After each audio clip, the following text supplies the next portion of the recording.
Bienvenidos a las noticias de última hora. Donald Trump dice que la guerra con Irán ha terminado.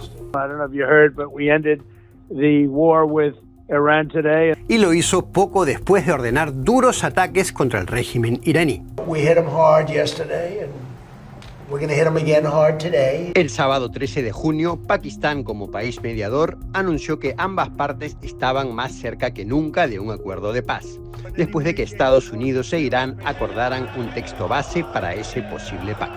Según el primer ministro pakistaní, Shehbaz Sharif, las partes podrían firmar el acuerdo de forma electrónica. Lo cierto es que Trump llevaba semanas anunciando un próximo acuerdo para poner fin a la guerra, aunque luego volvía a las amenazas contra Teherán por la falta de avances. A comienzos de junio, la guerra atravesó una fuerte escalada, pese a un alto el fuego en teoría en vigor desde el 8 de abril. Washington disparó misiles contra el territorio iraní, mientras el régimen de Teherán atacó objetivos que vincula a Estados Unidos en varios países del Golfo. La escalada también incluyó a Israel, que intercambió golpes con Irán por lo que ocurre en el Líbano, el otro frente de esta guerra. En medio de esas idas y venidas de Trump, el régimen iraní hace alarde de fuerza y amenaza también con represalias si hay ataques contra la milicia libanesa Hezbollah. ¿Tiene Trump de verdad un acuerdo de paz al alcance de la mano? ¿O son sus constantes giros una muestra de que no sabe qué hacer en una guerra al parecer sin salida? ¿Y es Irán tan fuerte como quiere aparentar? Mi nombre es Isaac Risco y este es nuestro tema hoy en DW Analiza. Así presentaba la propaganda iraní sus recientes ataques militares. Los misiles, según Teherán, iban dirigidos contra objetivos de Estados Unidos en países como Kuwait, Bahrein y Jordania, donde Washington tiene bases militares. Aunque fueron interceptados, los ataques eran parte de una dura escalada militar en momentos en que, en teoría, rige una tregua. O dos, en realidad, desde el 8 de abril entre Irán, Estados Unidos e Israel y desde el 17 de abril en Líbano, el otro frente de esta guerra, donde los israelíes combaten contra la milicia pro-iraní Hezbollah. El alto el fuego siempre ha sido frágil y muchas veces simplemente no se ha cumplido, pero el primer fin de semana de junio la situación escaló bastante. Entonces, ataques de Hezbollah contra tropas israelíes que ocupan el sur del Líbano condujeron a una fuerte ofensiva de Israel, que golpeó también la capital libanesa, Beirut. Como respuesta, Irán disparó misiles contra Israel. Trump, que llevaba días anunciando un inminente acuerdo en las negociaciones de paz facilitadas por Pakistán, exigió en ese momento a las partes, sobre todo a su aliado Israel, atenerse a la tregua. Pero la escalada siguió. Después de que Irán derribase un helicóptero Apache de Estados Unidos en el estrecho de Hormuz, Washington respondió con bombardeos en las inmediaciones del estrecho. Y el 10 de junio, Irán lanzó misiles contra esas bases estadounidenses en Kuwait, Bahrein y Jordania. Trump amenazó luego con tomar las instalaciones petroleras iraníes. Poco después, sin embargo, dio marcha atrás afirmando que la paz estaba prácticamente asegurada.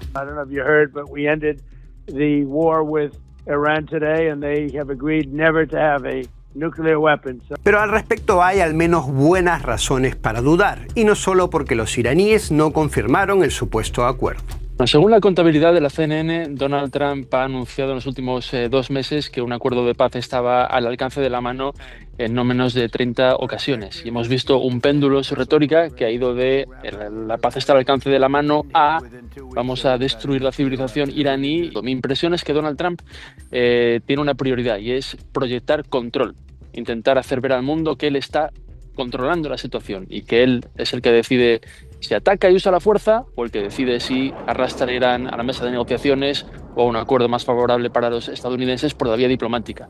Cuando en realidad los hechos y las declaraciones iraníes indican que los iraníes creen que están en una posición de fuerza por el control del estrecho de Hormuz y porque no han sido derrotados en esa guerra que empezó el 28 de febrero. Palabras por un lado, hechos por el otro. Lo cierto es que es difícil saber qué tan cerca o qué tan lejos está un acuerdo para poner fin a la guerra, tanto por el rumbo errático de Trump como por el hermetismo del régimen autoritario iraní. El conflicto, en tanto, continúa. Y hemos entrado en una dinámica en la cual no hay paz, no hay guerra declarada, todos siguen diciendo que las acciones militares son limitadas y anuncian cuándo empiezan y cuándo terminan, dando a entender que simplemente son acciones esporádicas que no implican un intento de escalada, pero que sin embargo hacen que la guerra esté presente, los ataques estén presentes, la destrucción de infraestructura esté presente. Un alto el fuego que nadie cumple y 3 actores aún dispuestos a combatir. Pero vamos a ver por qué Irán se muestra tan confiado. Lo cierto es que el régimen de los ayatolás está probando ser mucho más resistente de lo esperado. Esa resistencia y sus capacidades militares plantean la interrogante, prácticamente desde el comienzo de la guerra, de cuánto puede aguantar Teherán. Esto puede durar meses. Hay distintas estimaciones que hablan todavía de miles de misiles que todavía no han sido utilizados, tanto cruceros como balísticos, misiles nuevos que se están produciendo, no se sabe muy bien cuál es la capacidad de recuperación. Y el arsenal que se pensaba de drones hace más de un mes eran más de 10.000. No sabemos exactamente cuántos se han utilizado, pero no se han utilizado miles por día. Otra señal de que Irán se siente aún con fuerza es lo que ocurre con Hezbollah, el grupo extremista considerado terrorista por varios países de la región. Hezbollah, al igual que los hutíes de Yemen, es parte de la red de milicias de Teherán y también intentan intervenir en la guerra para apoyar a Irán. Pero la principal novedad es que el régimen iraní se muestra ahora dispuesto a responder a los ataques de Israel contra Hezbollah. And so Iran is doing this in a bid to save or bail out its most successful proxy, Hezbollah in Lebanon. And it's been doing that diplomatically first and politically. Diplomatically, it was willing to even torpedo a deal that could offer it financial relief in a bid to link the Hezbollah front and the Lebanese theater with the Strait of Hormuz and Persian Gulf deal that they were negotiating with the Trump administration to put an end to this conflict. They were quite willing to lose money to be in to save Hezbollah. Irán parece entonces decidido a resistir, al menos más que sus enemigos. Y esa creo que ha sido la estrategia, ir paso a paso, no dar pasos de gigantes considerando que van a ganar una guerra o decir que eso es una guerra victoriosa y que van a salir adelante y que van a destruir al enemigo, sino tratar de imponer costos, de hacer muy cara, de vender muy cara la victoria a Estados Unidos y a sus aliados, y de dilatar este conflicto lo más que puedan para tratar de tener más beneficios en un momento en que se decida finalmente terminar esta guerra. Pero el tercer actor clave para poner fin a esta guerra es obviamente Israel. A Estados Unidos se le critica desde el comienzo de la guerra por la falta de un rumbo claro, sin estrategia, guiado posiblemente por la idea poco elaborada de Trump de que podría descabezar el régimen rápidamente, como ocurrió en Venezuela. Israel, en cambio, ha tenido siempre las cosas más claras. El gobierno de Benjamin Netanyahu quiere acabar militarmente con Hezbollah y con el régimen iraní, que lleva décadas amenazando con destruir el Estado judío.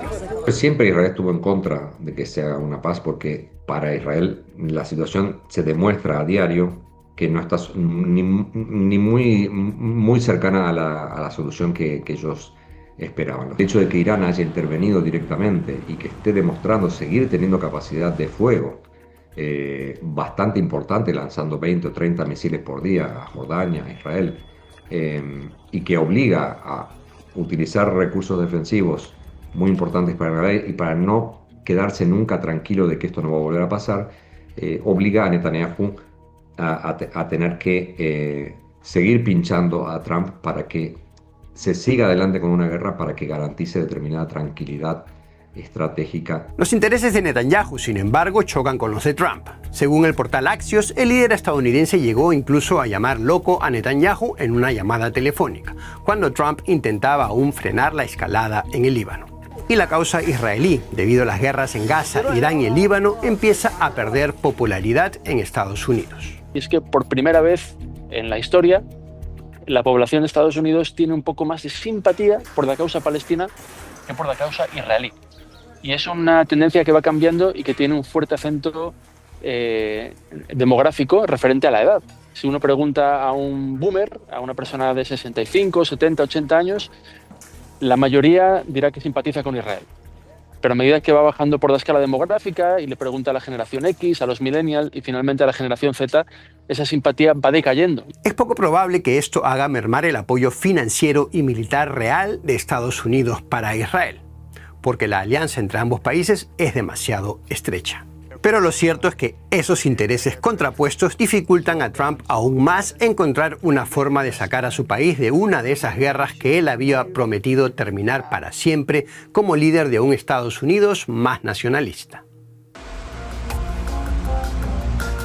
Right from the beginning, we projected 4 to 5 weeks. Así sonaba Trump días después de los primeros bombardeos contra Irán, a finales de febrero. La guerra, como sabemos ya casi 4 meses después, no acabó en pocas semanas y le pesa cada vez más a Trump.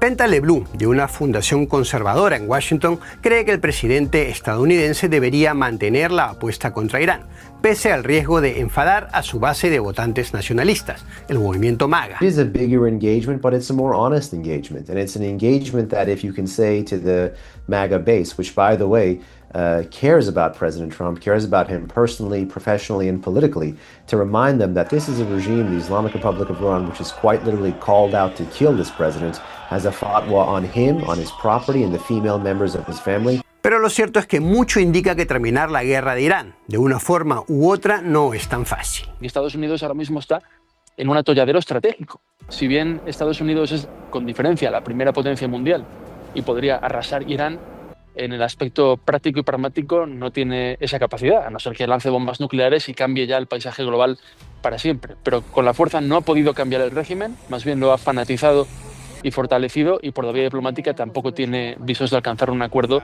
tan relativamente favorable como hubiera podido ser a todas luces antes de iniciar la guerra. El 12 de junio, Trump acusó a Irán de filtrar información falsa sobre el posible acuerdo, con supuestas concesiones hechas a Teherán para entregarle activos congelados. El cierre del estrecho de Hormuz le ha dado a Irán una palanca para hacer presión que no tenía antes del comienzo de la guerra, y el régimen se siente en capacidad de resistir. Trump, por su parte, mantiene su táctica de decir una cosa y hacer otra, o de decir dos cosas abiertamente contradictorias. Para él se trata desde siempre de su forma de intentar sellar acuerdos favorables a su posición, siendo imprevisible